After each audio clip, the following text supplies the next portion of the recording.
I find it rather comical all this conversation is going on about the United Nation and Biden relinquishing the sovereignty of U.S. citizens over to the United Nations. Okay?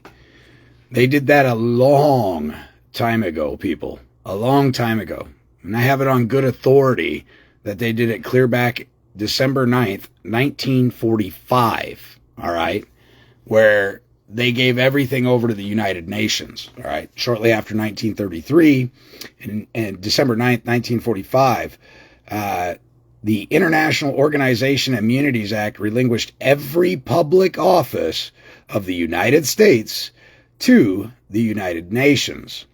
Government agents acting as an offshore statute merchant, whatever the form in which the government functions, anyone entering into an agreement with the government takes the risk of having accurately ascertained that he who purports to act for the government stays within the bounds of his authority.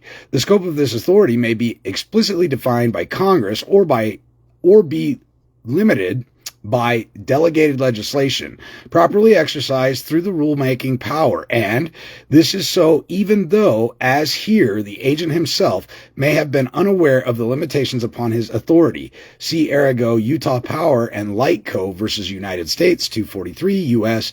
389, 409, 391, United States versus Stewart, 311 U.S. 60, 70, 108, and see generally in regard Floyd Acceptance 7 Wall 666. Again, in 1945, December 9th, the United States turned over all of its offices, all public offices, over to the United Nations, okay? Neither for the profit government nor the foreign statute merchant agent has access to sovereign immunity. As a member of a corporation, a government never exercises its sovereignty. It acts merely as a corporator and exercises no other power in the management of the affairs of the corporation than are expressly given by the Incorporating Act. Suits brought by or against it are not understood to be brought by or against the United States. The government, by becoming a corporator, lays down its sovereignty so far as respects the transaction of the corporation and exercises no power or privilege which is not derived from the charter. U.S. versus Georgia Pacific Co. 421 F. 2D 92 101 Ninth Circuit Court 1970. Government may also be bound by the doctrine of equitable estoppel if acting for-profit nature rather than sovereign capacity. The saving to suitors clause is also available for addressing mercantile and matters, aka civil process, the common law and within a. The reason why the law of necessity and full disclosure going to specificity comes into play in commerce proceedings once you are summoned into any of these private mercantile. Title 8, 22, and 28, U.S.C., December 26, 1933, 49 Statute 3097, Treaty Series 881, Convention on Rights and Duties of State, stated Congress replaced statutes with international law, placing all states under international law. December 9, 1945, International Organization Immunities Act relinquished every public office of the United States to the United Nations. Title 22, CFR 92.12-92.31, FR heading Foreign Relationship, states that an oath is required to take office.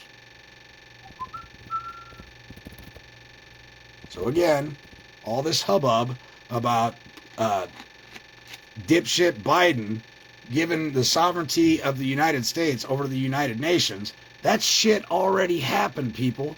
It happened back in 1945, December 9th. Title 8 USC 1481 states, Once an oath of office is taken, citizenship is relinquished, thus you become a foreign entity, agency, or state. That means every public office is a foreign state, including all public subdivisions, i.e. every single court, and that court's personnel is considered a separate foreign entity. What must a judge give up to even hold office? Title 8 U.S.C. 1481 stated, once an oath of office is taken, citizenship is relinquished. So once they take this oath, which is going to be to the United Nations, Title 5 3331 for-profit oath, they are not even American citizens anymore. Do you become a foreign entity, agency, or state? Title 22 U.S.C. Foreign Relations and Intercourse. Chapter 11 identifies all public officials as foreign agents. Title 28 U.S.C. 3002 Section 15A states that the United States is a federal corporation and not a government, including the judiciary procedural section. Federal Rules of Civil Procedure, FRCP 4J, states that a court's jurisdiction and immunity fall under the foreign state. The 11th Amendment states the judicial power of the United States shall not be construed to extend to any suits in law or equity commenced or prosecuted against one of the United States by citizens of another state or by citizens or subjects of a foreign state. A foreign entity, agency, or state cannot bring any suit against a United States citizen without abiding the following procedures. Title 22 CFR 93.1 through 93.2 states that the Department of State has to be notified of any suits and, in turn, has to notify the United States citizen of said suit. Title 28 U.S.C. 1330 states that the United States District Court has to grant permission for the suit to be pursued once the court has been supplied sufficient proof that the United States citizen is actually a corporate entity.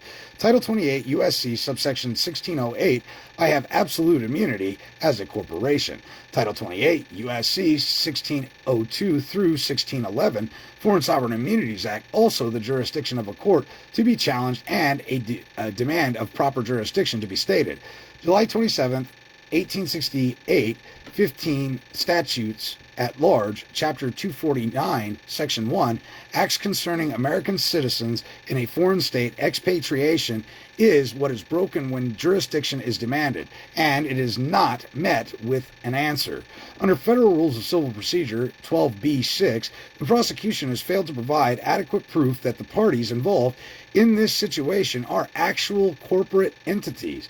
I have provided ample proof that the prosecution and other agents are actually corporations. In 1950, the 81st Congress investigated the Lawyers Guild and determined the Bar Association, by definition, is found and run by communists. Thus, any elected official that is a member of the bar will only be loyal to the bar entity and never have allegiance to the people. A decade of American foreign policy, 1941 through 1949, International Organization on Immunities Act, December 9, 1945, an act to extend certain privileges, exemptions, and immunities to international organizations and to officers and employees thereof, and for other purposes. Be it enacted by the Senate and House of Representatives of the United States of America in Congress assembled, Title I, Section 1, for the purposes of the title, the term international organization means a public international organization in which the United States participates pursuant to any treaty or under the authority of any act of Congress authorizing such participation or making any appropriation for such participation, and which shall have been designated by the President through appropriate executive order as being entitled to enjoy the privileges, exemptions, and immunities herein, provided the President shall be authorized in the light of the function performed by any such international organization by appropriate executive order to withhold or withdraw from any such organization or its officers or employees any of the privileges, exemptions, and immunities provided for in this title, including the amendment made by this title, or to condition or limit the enjoyment by any such organization or its officers or employees of any such privilege, exemption, or immunity. The President shall be authorized, if in his judgment such action should be justified by reason of the abuse by international organization or its officers and employees of the privilege, exemptions, and immunities herein provided, or for any other reason at any time to revoke the designation of any international organization under this section, whereupon the international organization in question shall cease to be classed as an international organization for the purposes of this title. Section 2, international organizations shall enjoy the status, immunities, exemptions, and privileges set forth in this section as follows. A. International organizations shall, to the extent consistent with the instrument creating them, possess the capacity of 1. To contract. 2. To acquire and dispose of real and personal property. 3. To institute legal proceedings. 4. B. International organizations, their property and their assets, wherever located and by whomsoever held, shall enjoy the same immunity from suits and every form of judicial process as is enjoyed by foreign governments, except to the extent that such organizations may expressly waive their immunity for the purpose of any proceedings or by the term of any contract. C. Property and assets of international organizations, wherever located and by whomsoever held, shall be immune from such unless such immunity be expressly waived, and from confiscation the archives of international organizations shall be inviolable. D. Insofar as it concerns customs duties and internal revenue tax imposed upon or by reason of importation and the procedures in connection therewith, the registration of foreign agents and the treatment of official communications, the privileges, exemptions, and immunities to which international organizations shall be entitled shall be those accorded under similar circumstances to the foreign government. Section 3. Pursuant to the regulations prescribed by the Commissioner of Customs, with the approval of the Secretary of the Treasury, the baggage and effects of the alien officer and employees of international organizations or of alien designated by foreign governments to serve as their representatives in or to such organizations, or of the families, suits, and servants of such officers, employees, and representatives shall be admitted when imported in connection with the arrival of the owner, free of customs duties and free of internal revenue taxes imposed upon or by reason of importation. Section 4, Internal Revenue Code, is hereby amended as follows. A. Effective with respect to the taxable years being after December 31st, 1943, Section 116C, relating to the exclusion from gross income or income of the foreign government or governments, is amended to read as follows. C. Income of foreign governments and of international organizations. The income of foreign governments or international organizations received from instruments in the United States in stock, bonds, or other domestic securities owned by such foreign governments or by international organizations, or from interest on deposit in banks of the United States of monies belonging to such foreign governments or international organizations, or from any other source within the United States. B. Effective with respect to a taxable year beginning after December 31st, 1943, Sections 116H, 1, relating to the exclusion from gross income of amounts paid employees of foreign governments, is amended to read as follows. 1. Rule for exclusion: wages, fees, or salary of any employee of a foreign government or of an international government of the Commonwealth of the Philippines, including a consular or other officer or non-diplomatic representative, received as compensation for official service to such government, international organization, or such Commonwealth. A. If such employee is not a citizen of the United States or is a citizen of the Commonwealth of the Philippines, whether or not a citizen of the United States. And B. If in the ease of an employee of a foreign government or of the Commonwealth of the Philippines, the services are of the charter similar to those performed by employee of the government of the United States in foreign countries or in the Commonwealth of the Philippines, as the case may be. And C. If in the case of an employee of a foreign government of the Commonwealth of the Philippines, the foreign government of the Commonwealth grants an equivalent exemption to employees of the government of the United States performing similar services in such foreign countries or such Commonwealth as the case may be. E. Effective January 1st, 1946, Section 1426B defined the term employment for the purposes of the Federal Insurance Contribution Act is amended. 1. By striking out the word "or" at the end of the paragraph 14. 2. By striking out the period at the end of paragraph 15 and inserting in lieu thereof a semicolon and the word "or." And 3. By inserting at the end of the subsection the following new paragraph. 16.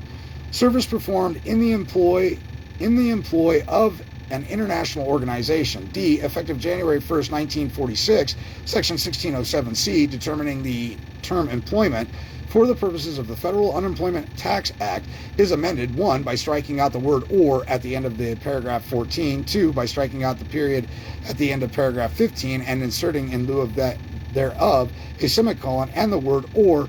And 3. By inserting at the end of the subsection the following new paragraph. 16. Service performed in the employ of an international organization. E. Section 1621A5, relating to the definitions of wages for the purposes of collection of the income tax at the source, is amended by inserting after the word "foreign government" the word "or" and international organization. F. Section 3466A, relating to the exemption for communications taxes, is amended by inserting immediately after the word "the District of Columbia" a comma and the word "or" and international organization.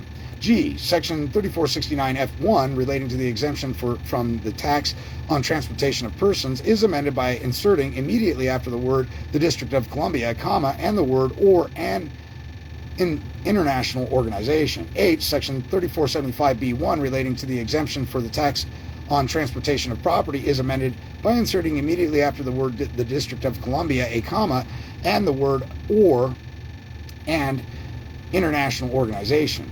I. Section 3797A, relating to the definition, is amended by amending at the end of thereof a new paragraph as follows. 18. International organization. The term international organization means a public international organization entitled to enjoy privileges, exemptions, and immunities as an international organization under the International Organization Immunities Act.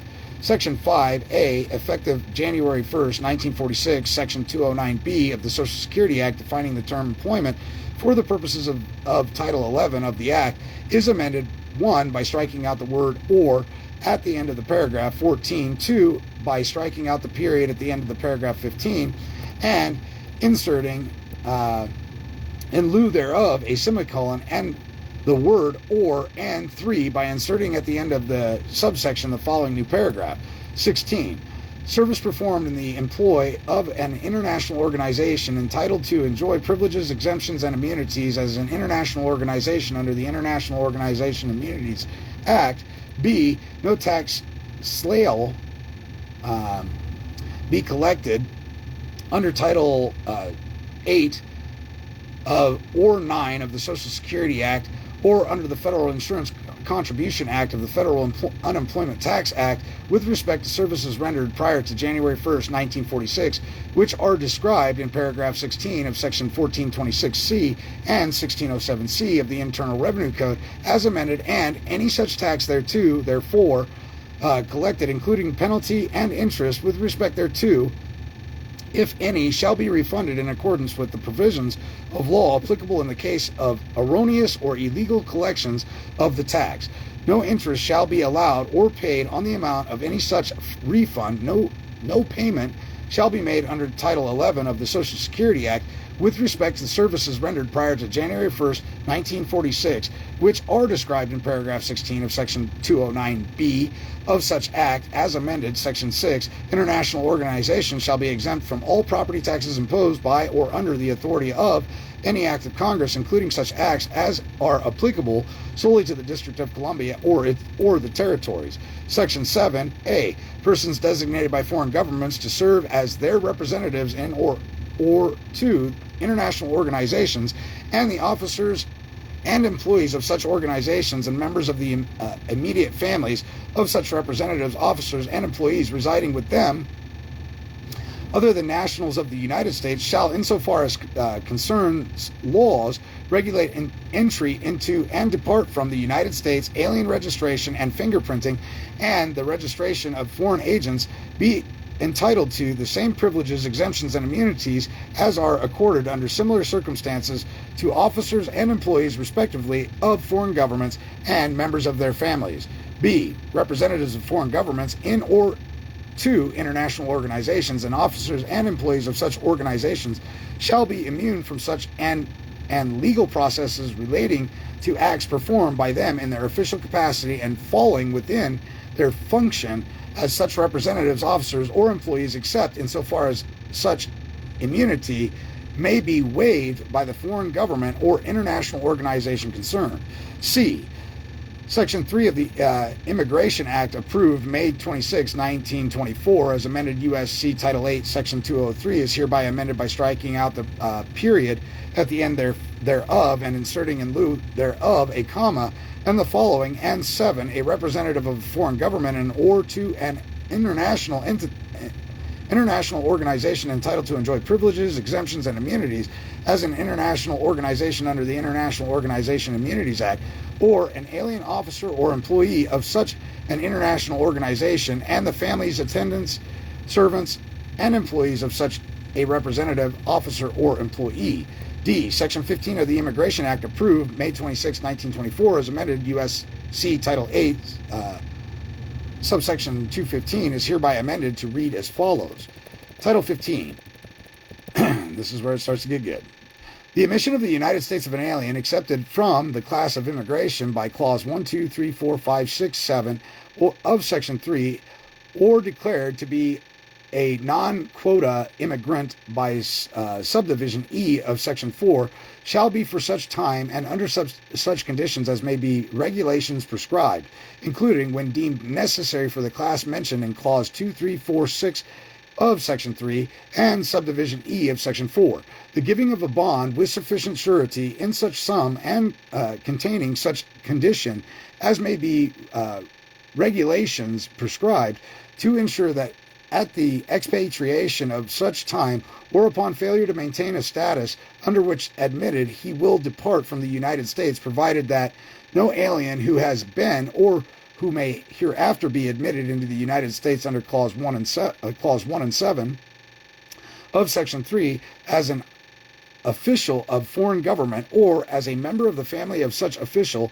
or as a representative of a foreign government in or to an international organization or an officer or employee of an international organization or as a member of the family of such representatives, officers, or employee shall be required to depart from the United States without the approval of the Secretary of State. Section 8A. No person shall be entitled to the benefits of this title unless 1. Shall have been duly notified to and accepted by the Secretary of State as a representative, officer, or employee, or 2, shall have been designated by the Secretary of State prior to formal notification and acceptance as a prospective representative, officer, or employee, or 3, is a member of the family or suit or servant of one of the foregoing accepted or designated representatives, officers, or employees. B. Should the Secretary of State determine that the continued presence in the United States of any person entitled to the benefits of this title is not desirable, he shall so inform the foreign government or international organization concerned as the case may be, and after such person shall have had a reasonable length of time to be determined by the Secretary of State to depart from the United States, he shall cease to be entitled to such benefits. E. No person shall, by reason of the provisions of this title, be considered as receiving diplomatic status or as receiving any of the privileges incident thereto or thereto other than such as are specifically set forth herein.